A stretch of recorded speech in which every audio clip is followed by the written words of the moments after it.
Coming up on Tech News Today, Darth Vader's not evil, he's just mentally ill. We also find out that background images can really upset people, and Becky takes delivery on some meat. All that and more coming up.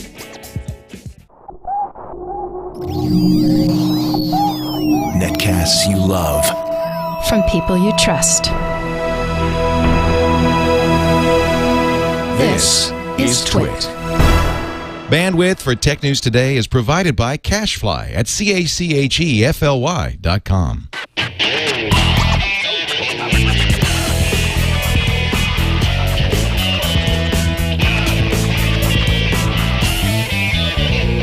This is Tech News Today for Thursday, June 10th, 2010.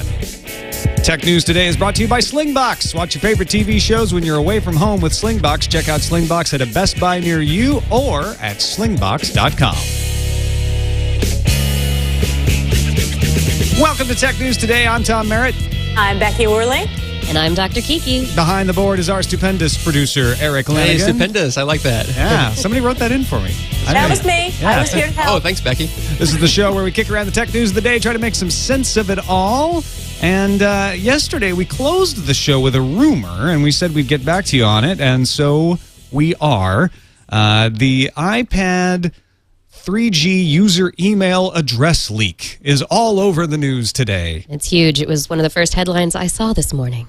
Right, 114,000 emails leaked, basically slurped off of the AT&T website by hackers who slurped, I love that word, who used a very, what it seems like a straightforward hack. It's not even, it's a hack in the loosest sense of the word. Essentially, it's like, look, there's a window. Yeah, the iPad had a feature in it that allowed you to associate an ICC ID with your email address, so that when you wanted to log into the AT&T website from the iPad, you didn't have to enter your email address again. You just put in your password. How handy is that? They preloaded all of those email addresses onto the AT&T site, and they were just sitting there waiting for the iPad with the associated ICC ID to come and match them up. A group calling itself Goatsy Security revealed the flaw to Valleywag yesterday. That's where we got the story. And so all they did was a brute force attack where they tried a bunch of different ICC IDs until they got a return and then read out the email address. Came up with a bunch of important people's email addresses. And that's the thing, is the 114,000 email addresses are not just anybody. It's some of the most important people in media, in the alpha testers. Which raised a question in Dave's mind, and he sent us an Og Vorbis file with the question. Hi, this is Dave from PA, Jekyll from the chat. I'm not an Apple apologist. I've never owned any sort of Apple product in my life. But what is the big deal about all these iPad emails that got leaked? Was John C. Dvorak on the list and suddenly in risk of receiving spam for the first time?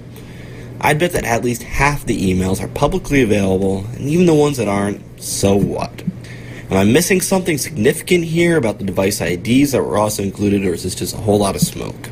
Thanks. Love the network, love the show, love the work you all do for new media. Good question, Dave.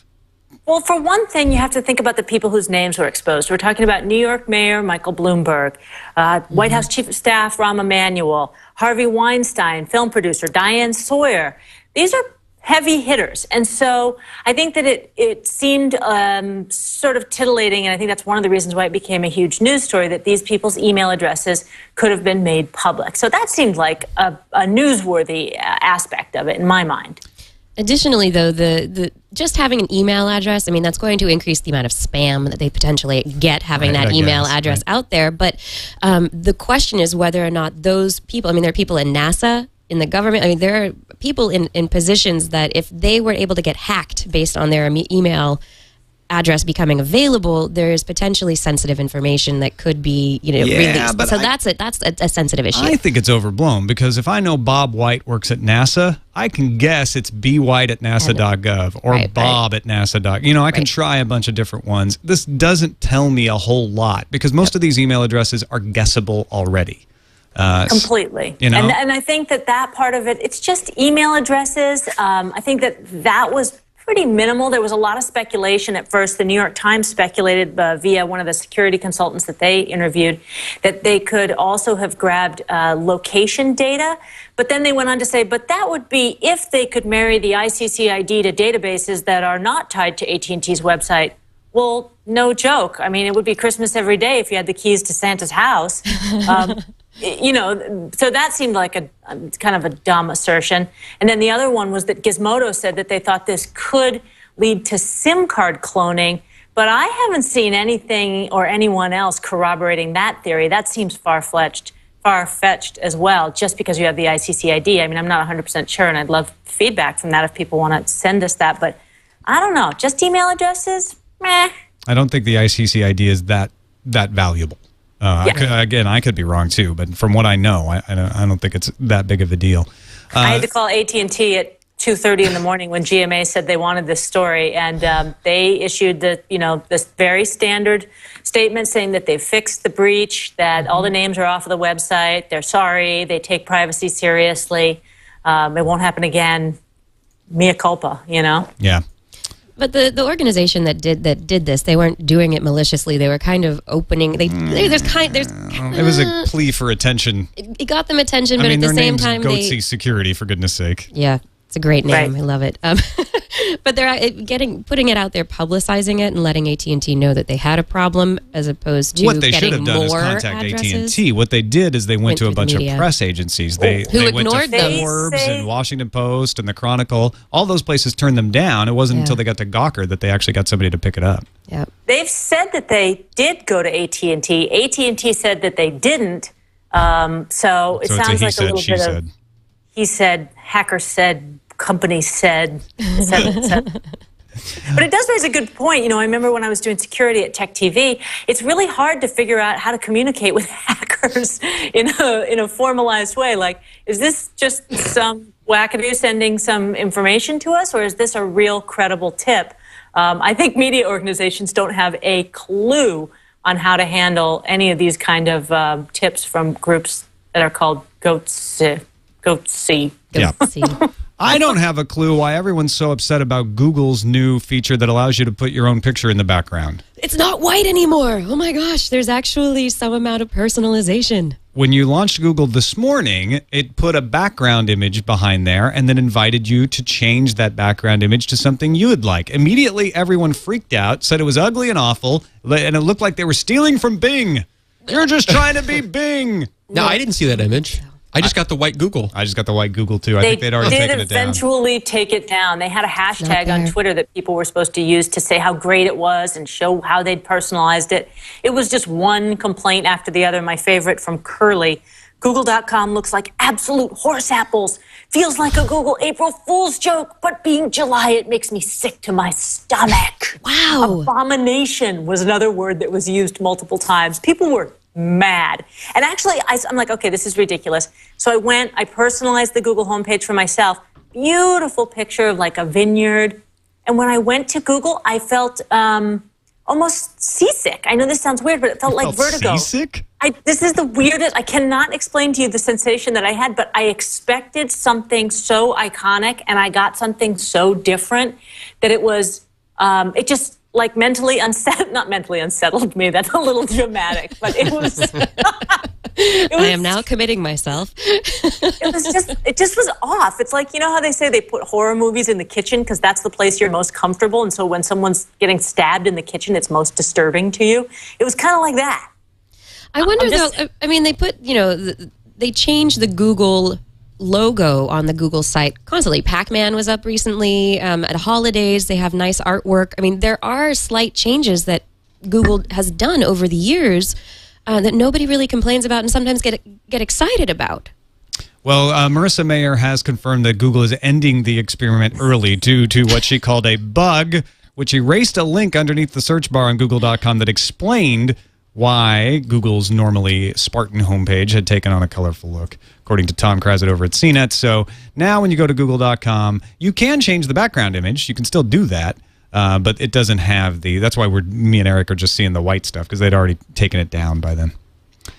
On to the Financial Times reporting that the U.S. antitrust regulators are planning to investigate Apple's mobile advertising practices.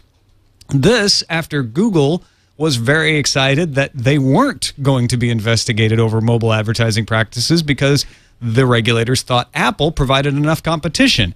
But what Apple did is they went and put in new rules that said anybody can advertise in our apps on our platform unless you also run another mobile advertising, unless you run a mobile phone platform.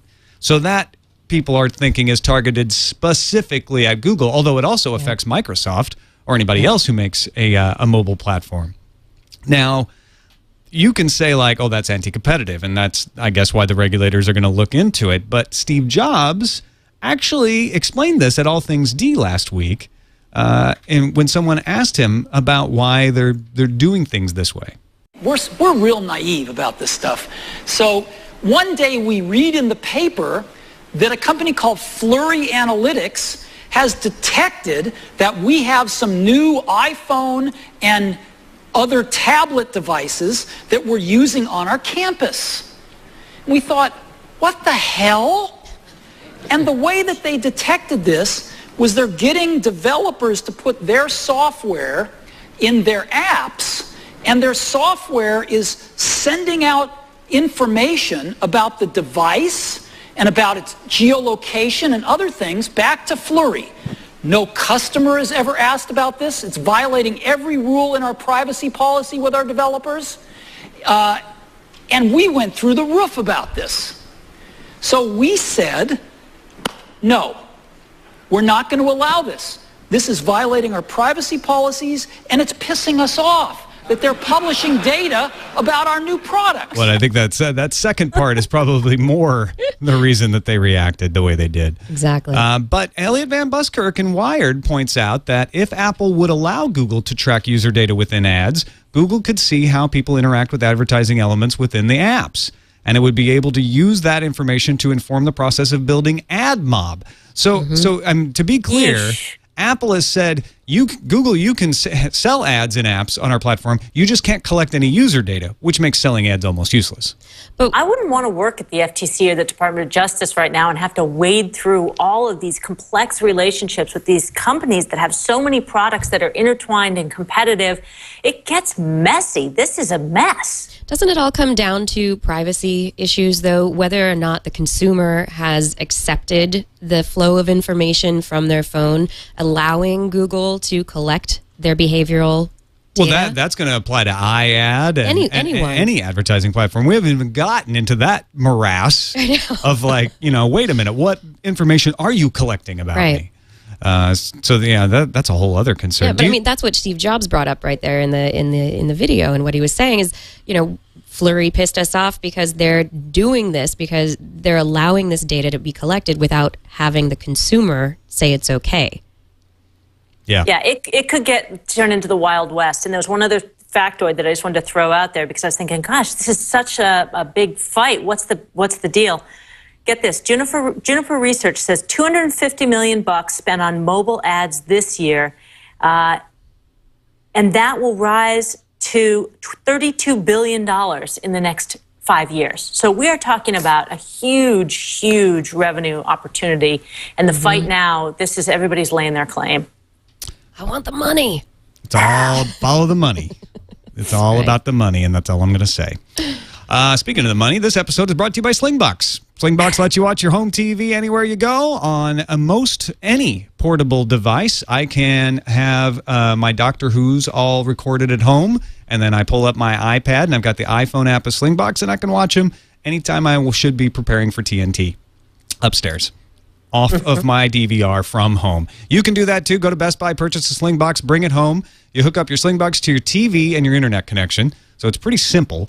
And then you can watch your TV on your mobile phone or your laptop, wherever you go. You just install the Slingbox software on that device. There's no restrictions. There's no blackouts. You can have, let's say you live in St. Louis, Missouri, and you want to watch the Cardinals game, but you're in Bora Bora, and they don't carry it there. No problem. You got Slingbox. You can watch the Cardinals game. Hey, World Cup coming up. I mean, that's right. Let's say those Watch it mobile anywhere. servers are getting slammed, but you've got the game on at home, huh? You can just fire up the old Sling on your phone browser. So check out Slingbox at a Best Buy near you or at slingbox.com/twit. Back to the stories. T-Mobile going to get an iPhone, says Sha Wu. Yeah. Well, it's got the right innards. But this story is kind of, I was like, really? This seems, nobody's talking about this? This came out of nowhere? This is an analyst saying T-Mobile's getting the iPhone? And Tom gave me the beatdown and just said, Sha Wu. Sha Wu. Sha Wu is, I'm sort of a Sha Wu fanboy because he comes up with some crazy analyst talk. Who is this especially wackadoodle? around Apple. He's an analyst. And he's predicted some pretty nutsy stuff in the past, and why wouldn't he predict this now? It grabs headlines. But he Because thinks no one's expecting it. that because everybody thinks it's going to be Verizon, that's going to be too costly because they have to make a CDMA phone. Whereas T-Mobile, even though they aren't always on the same bandwidth of GSM, it would be easier for T-Mobile to accept the iPhone with the current frequencies and sell it in areas where they have the right frequency. Right. Which kind of makes sense. There's certain internal logic to it. But it's still limited, and But it's I don't- probably more limited than Apple would want to be. I'll put it this way. What Josh Topolsky said on TWiT last weekend, I think is more likely when they go non-exclusive, they go all carriers. Because Apple wants to make money off Verizon. They're not going to make a ton of money off T-Mobile. But if they're going to make a CDMA phone, why not open it up to Sprint at the same time? And why not open it up to T-Mobile on the GSM side? And just today in the UK, they announced their 5th carrier who's got the iPhone. And this is a carrier that's kind of like known, I don't know if I guess it's kind of comparable to T-Mobile, known for getting the cost on hardware way down. There's precedent for multiple carriers. Curtis B in the chat room says he thinks they'll wait till LTE to have an iPhone on Verizon. And I think that's probably right, actually. Yeah. That's where... Because I think that's enough years down the road that AT&T's agreement for exclusivity is expired, and then Apple has a reason to move and say, we're going to make an LTE phone. AT&T and Verizon are both on LTE, and we're going to have that come out. So, heartrending as it is, don't expect an iPhone on any other platform anytime soon. Now, we did talk about T-Mobile yesterday. There was a rumor out that they were going to have on June 19th a Father's Day promotion that all phones in the T-Mobile T-Mobile store were going to be free if you signed up for a family plan. So I contacted T-Mobile and said, what can you tell us about this? There's leaked artwork and a script for a TV commercial on the web. And they said, we cannot confirm or deny, or what did they say? We do not comment on rumors. That was the exact statement. Oh, yeah. That old saw. But this is an old friend of mine. I worked with this guy 15 years ago at a TV station up in Seattle. And he said, but if we do have something coming out, you'll be the first to know. Awesome. Great. So all I'm Scoop it saying here. is this is absolutely a rumor. But if you're thinking about upgrading your phone on T-Mobile in the next 2 weeks, why not wait? You never know. You might save $100 or $200. So I'm just saying. Wait a couple weeks, see if Becky hears anything. And then then June go 19th ahead. comes and goes, then go get your phone. I was wrong. Sorry. Exactly. PC World reporting that some folks took some screenshots of a $199 PlayStation 3 posted on Sony's new 3D website. They're coming out with 3D games tomorrow. And on that same page, for a while, you could purchase a PlayStation 3 for $200, or at least there was one listed. Yes. I don't know if you could actually buy it or not, but do you think this was a mistake? Are we going to see a $200 PS3 announced at E3? It makes good sense. I mean, why not have something that is more affordable? It's within people's price range. Maybe have a smaller hard drive. Yeah, because drop the storage. That might happen. Drop the storage in it. Make it a little bit more affordable. Maybe I don't know about reducing what it can do, though. I mean, probably just storage reductions. Yeah, I don't think it's terribly likely. Sony doesn't like to drop prices ever. They're too cash poor. They don't. What was the debut price on this? Wasn't it like 500 clams? Something around there a few years back, yeah. That's a pretty monstrous drop. I mean, I wonder if I'd be interested to see what the arc is like in terms of, how that price drop compares to other console drops. That seems like a monster fall. Chat room is saying it was $5.99 when it came out. Yeah, it was $600. That's right. That's right. But if they are releasing one with the 3D gaming capability, you've got a higher end and then you drop the low end. That's just software, though. That doesn't really save any money in the manufacturing. But storage gets cheaper and cheaper. it's all perception, right? Yeah, exactly. I know. Hardware is getting cheaper all the time. Earlier this week on Mac Break Weekly, I believe, Kiki, you were saying, or who was saying that? I think I was saying that, Erik, you were saying? Leo's pick of the week was this James Joyce Ulysses comic book app for the iPad. And now it looks like Apple has banned it. Yeah, Sarah Weinman at the Daily Finance says that a webcomic adaptation of the book Ulysses has been banned from iPads and iPhones because of a dirty cartoon, because of cartoon nudity, because there is a very tiny squiggle of a line that looks like a package. Okay, first of all, I think that this whole comic should be banned because it puts a fat older man's body on the genitalia of a 9-year-old, and it's very disturbing. I'm not talking about size. It's just the aesthetic issue here that you're protesting. There was also a lack of other things that go with those areas, berries, branches. I can't go into full detail, but there was some the courts of the United States, like back in the 20s, better than a Ken doll. Back in the 20s, I think the courts decided that Ulysses was not obscene and it shouldn't be banned. So that was in text form. Huh? I'm not advocating for banning it. I'm just saying that I'm not sure that the precedent stands because that's the text version. But isn't your imagination always a little bit wilder than anything in print? I mean, I have to say that when you read something and you're imagining it in your head, if that imagination and where your imagination can go is not illicit, is not pornography, then how can this comic strip that is... I don't know about your imagination, Kiki, but mine is absolutely pure. Mine was not sparked by that image. Let's just put it that way. Well, that's the thing. I just don't think that image... I don't think that image is obscene. Come on. No, but it's a precedent issue, and it's a very fine line between wackadoo, strange man jumping naked into water. What would you have him do? Make it a mature app that you have to say you're 17. Put it under the parental controls. Don't ban it. Just for that. Or just tell the developer that they could just modify it slightly and bring it back in. I don't even think you need to modify it. You're changing the art. Just kind of fuzz out that bit. No. Make it a little blurry. All right. It's sad but true. Anakin Skywalker was suffering from borderline personality disorder. Poor guy. Who would have thought? Yeah. It turns out that a study of Star Wars by psychologists has determined that he was borderline personality. UCLA child and adolescent psychiatrist Dr. H. Erik Bender is part of this analysis. I mean, okay, first, how much time do you have on your hands as a psychologist that you're assessing Anakin Skywalker? But check it out. Absence of a father, early separation from his mother, developmental issues, murder, violent dissociative events such as killing a tribe of Tuscans, and children, impulsivity, killing the little children trainees. Oh, that was such a totally turned him to the dark side. Overinflated sense of importance. Yes. So what? Depakote and a little Zoloft? What do we prescribe here? What do we give this guy? Man, it would have been a different world if he'd been medicated. One of the greatest periods of my life would have been just erased off the books. Completely different. I mean, maybe he would have been, nice Vader. I don't know. Nice Vader instead of Darth. Go around saving puppies. It would have been a whole different movie. I will use Darth the Generous. Force. Yeah, I will take Darth Generous. use the Force to get kittens out of trees.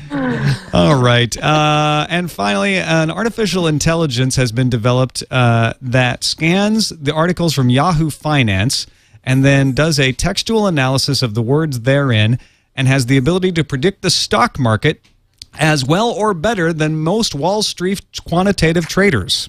It's called the Arizona Financial Text System, or AZFin Text. Works by ingesting large quantities of stories along with minute-by-minute stock price data, and then it buys or shorts every stock it believes will move more than 1% of its current price in the next 20 minutes. Yeah, and it wasn't a statistically insignificant difference. So they tested this against funds that traded in the same securities. So the AI version did 8.5% return. And then Vanguard had a growth and income fund, 6.44%. That was the next closest. Then BlackRock, 5.48%. RiverSource, 4.5%. So, I mean, it was at least 2% higher than the next closest fund that traded in the same stock. So I thought that was really interesting. Yeah, and what it's basing itself on are the words that are emotionally charged that might actually influence the behavior of people. So if they're so it's buzz. Yeah, it's the buzz. It shows how fickle the stock market valuations are because it's just based on what people are buzzing about at the time. It's because we're monkeys, and basically we do what other people we imitate. And see Dr. Kiki's Science Hour for more on monkeys. That's right. Yeah, we do what those people close to us do or who we trust do. We want to imitate their behavior, and so that's what this goes. We see these articles. You read the articles. Negative, negative, negative. I'm going to sell. Positive, positive, positive. Buy, buy, buy. The 5 words with the highest negative impact on stock price were here to, comparable, charge, summit, and green. Green. So if those words were in a story, it was likely that the stock was going to go down. The 5 highest positive words. I don't know if this is really, really good for the green show that Sarah and I are going to be launching in July. Okay, so Tom, if you're planning to launch an IPO soon, you send out a press release that has here to, comparable, charge, summit, and green. Yeah, and then ditch it. No. I'm going to send out the opposite. I'm going to send out an IPO that says, I've planted a seed with this new company, and I'm announcing on the front face of it a smaller and crude version. And then the stock's going to go through the roof. That's right, because those are the positive words. It's going to be like SEO for stocks. I like it. I think crude probably refers to oil, but, you know, most you can likely. use it however you want. Smaller? I don't know. Smaller something.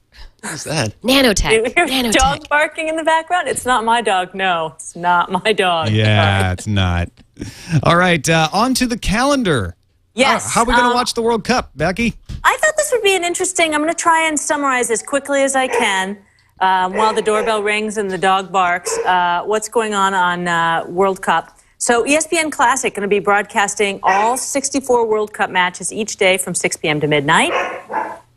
You want to come back to me? Is that really bugging you, the dog barking? No, go ahead. The dog's just co-hosting with you.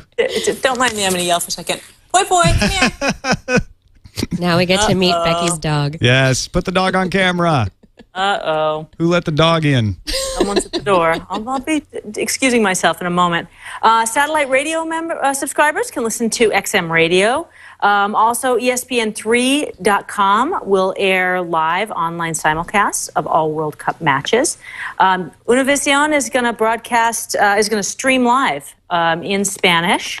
And 23% of American soccer fans plan to follow the World Cup via their mobile phones, and there are lots of apps for that. So strong recommend on getting that information. And I'll be right back. I have to get rid of these people at the door so they don't keep ringing the doorbell. Don't let our podcast interrupt you. No, you go take care of the front door. Meanwhile, we'll hear a voicemail. You can call us 260-TNT-SHOW. That is the number. In fact, if you don't have letters on your dialing device, it's 260-868-7469. And you can send us a file like Dave did at the top of the show with his Og Vorbis file. That works.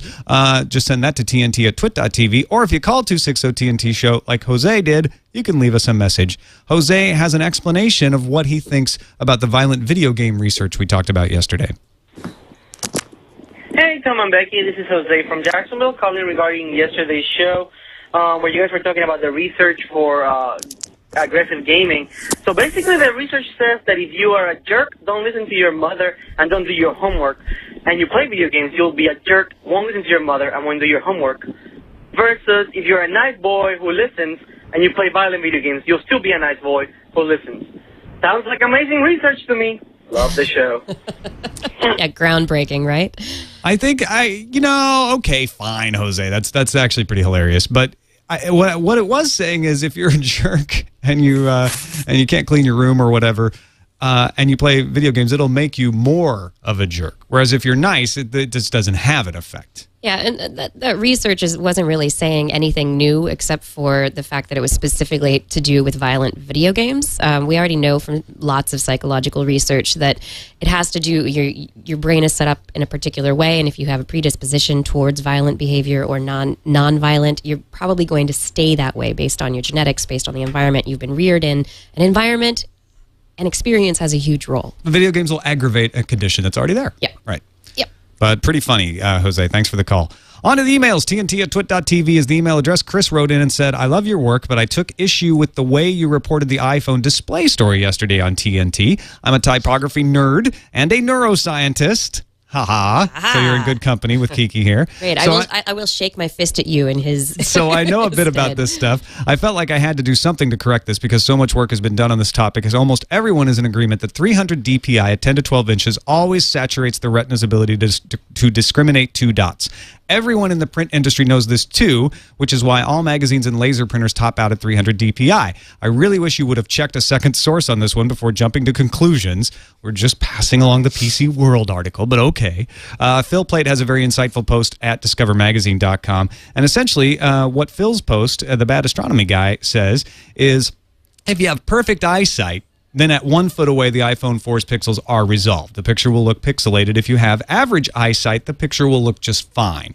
So in a sense... If you're Superman, it's going to look not good. This is Phil's words here. In a sense, both Jobs and Sonera are correct. At the very worst, you could claim Jobs exaggerated. His claim is not true if you have perfect vision. But for a lot of people, I would even say most people, you'll never tell the difference. Yeah, and he says that even 20/20 vision is not defined as perfect. No. It's 1 Arcman instead of 0.6. I have 20/10, or I used to. I probably don't anymore. I have no idea. I just see things. Yeah. You see dead people? No. Other things. So I'm back. Hello. Yes, we also we got another email that you're up to read. Yes, and just so you know, you can't make this stuff up. It was someone selling meat door to door. Ah, they wanted you to go. They wanted you to go baste it. I've had them come to my house. Yeah. The meat salesman with their truck, and they throw the slabs of frozen meat down. It's really interesting. Would you like to buy some meat? Would you like to buy some meat? No, I'm doing a podcast. I'm in the middle of a show. Hello. Okay, so this is an email from what's this guy's name? I'm trying to get it here. Stein. Stein. And it's long, but it's really good, so bear with me. So in TNT6, a guy sent an email regarding video calls in 3G networks in South Africa. I work at a cell phone operator in Norway and wanted to point out that the UMTS standard on which AT&T's network is built, video calls are defined by circuit switch service throughout the network. And along with regular voice, fax, SMS, etc. The video and voice is multiplexed onto the same transmission channel, and it's up to the handsets to negotiate quality and the like. A video call would not put load on the packet switching part of the carrier's network. Thus, there should be no problem for the iPhone 4 to perform video calls over the 3G network and talk to other phones with a front-facing camera. However, since Apple have developed an entirely different technology for this, as they are currently transporting the video call using SIP over the packet network, it'll require some kind of media conversion in the operator's network to allow video calls with other handsets, and it will indeed put load on the already strained packet-switched carrier network. Love the show. So, I mean, that's the kind of analysis that is just incredibly helpful because, you know, that it's like, oh, okay, they created their own standard that's built into the phone calling aspect of the iPhone and hadn't really thought about how that would impact. But we do know that Steve said they won't have any video calling over cell data networks until at least 2011. So maybe this is why. Yeah, I love this explanation, and it just makes you wonder why would it be because AT&T would charge too much or be too much in control if they did the video calls over the packet switch or over the over the multiplexed part of the network, or is it just something where they kind of want to get away from using that and use everything over the internet? Yeah, or it just builds it into their own functionality and they can, I don't know, who knows? Maybe it makes it more ubiquitous across carriers when they open it up. I have no idea. Yeah. All right. Well, that is it for today. Thanks, everybody. Don't forget to watch Dr. Kiki's Science Hour and This Week in Science. That's right. And you do a few others, right? Maxwell's House is on right after this. All right. If you're watching us live, check out Maxwell's House, or you can check it out on demand as well. Email us TNT@twit.tv, or 260-TNT Show is the phone number. And you can find all of the information about the show at our website, twit.tv/TNT. For Erik, Dr. Kiki, and Becky, I'll see you later.